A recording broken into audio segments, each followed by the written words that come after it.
Hechos, capítulo 5. Ananías y Zafira. Un hombre llamado Ananías con su esposa Zafira también vendió una propiedad. En complicidad con su esposa, se quedó con parte del dinero y puso el resto a disposición de los apóstoles. Ananías, le reclamó Pedro, ¿cómo es posible que Satanás haya llenado tu corazón para que mintieras al Espíritu Santo y te quedaras con parte del dinero que recibiste por el terreno? ¿Acaso no era tuyo antes de venderlo? Y una vez vendido, ¿no estaba el dinero en tu poder? ¿Cómo se te ocurrió hacer esto? No has mentido a los hombres sino a Dios. Al oír estas palabras, Ananías cayó muerto, y un gran temor se apoderó de todos los que se enteraron de lo sucedido. Entonces se acercaron los más jóvenes, envolvieron el cuerpo, se lo llevaron y le dieron sepultura. Unas 3 horas más tarde entró la esposa sin saber lo que había ocurrido. Dime, le preguntó Pedro, ¿vendieron ustedes el terreno por tal precio? Sí, dijo ella, por tal precio, porque se pusieron de acuerdo para poner a prueba al Espíritu del Señor. Le recriminó Pedro, mira, los que sepultaron a tu esposo están a la puerta y ahora te llevarán a ti. En ese mismo instante, ella cayó muerta a los pies de Pedro. Entonces entraron los jóvenes y, al verla muerta, se la llevaron y le dieron sepultura al lado de su esposo. Y un gran temor se apoderó de toda la iglesia y de todos los que se enteraron de estos sucesos. Por medio de los apóstoles, ocurrían muchas señales y prodigios entre el pueblo, y todos los creyentes se reunían de común acuerdo en el pórtico de Salomón. Nadie entre el pueblo se atrevía a juntarse con ellos, aunque los elogiaba, y seguía aumentando el número de los que creían en el Señor. Era tal la multitud de hombres y mujeres que hasta sacaban a los enfermos a las plazas y los ponían en camillas para que al pasar Pedro, por lo menos su sombra cayera sobre alguno de ellos. También de los pueblos vecinos a Jerusalén acudían multitudes que llevaban personas enfermas y atormentadas por espíritus malignos, y todas eran sanadas. El sumo sacerdote y todos sus partidarios que pertenecían a la secta de los saduceos se llenaron de envidia.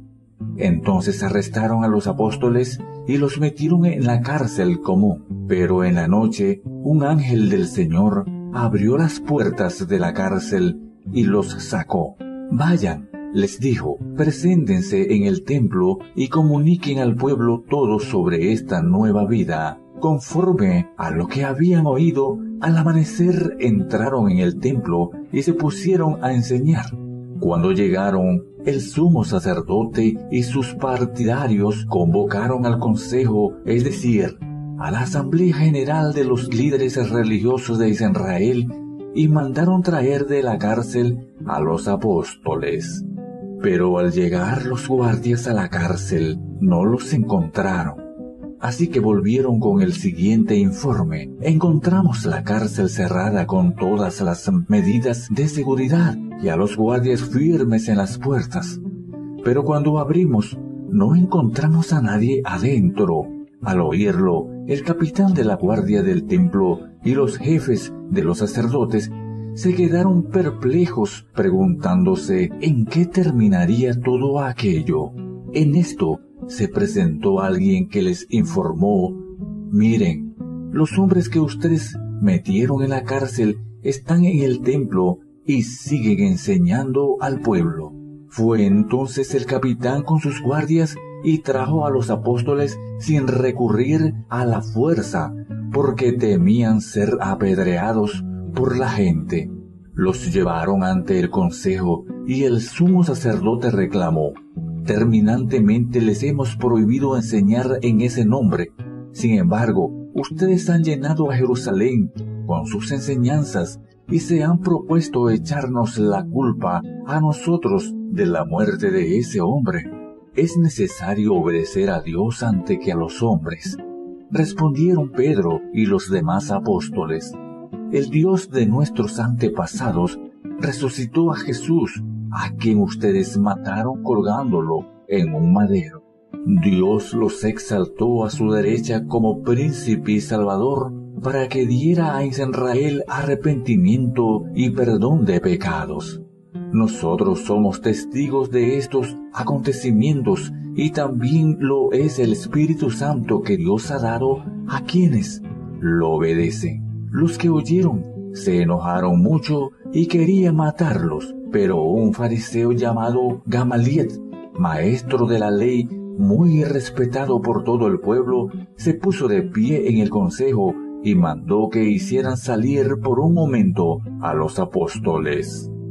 Luego dijo: hombres de Israel, piensen 2 veces en lo que están a punto de hacer con estos hombres. Hace algún tiempo surgió Teudas, jactándose de ser alguien, y se le unieron unos 400 hombres, pero los mataron y todos sus seguidores se dispersaron y allí se acabó todo. Después de él surgió Jesús el Galileo en los días del censo y logró que la gente lo siguiera. A él también lo mataron y todos sus secuaces se dispersaron. En este caso aconsejo que dejen a estos hombres en paz, suéltenlos. Si lo que se proponen y hacen es de origen humano, fracasará. Pero si es de Dios, no podrán destruirlos y ustedes se encontrarán luchando contra Dios. Se dejaron persuadir por Gamaliel. Entonces llamaron a los apóstoles y, luego de azotarlos, les ordenaron que no hablaran más en el nombre de Jesús. Después de eso, los soltaron. Así pues, los apóstoles salieron del consejo llenos de gozo por haber sido considerados dignos de sufrir afrentas por causa del nombre.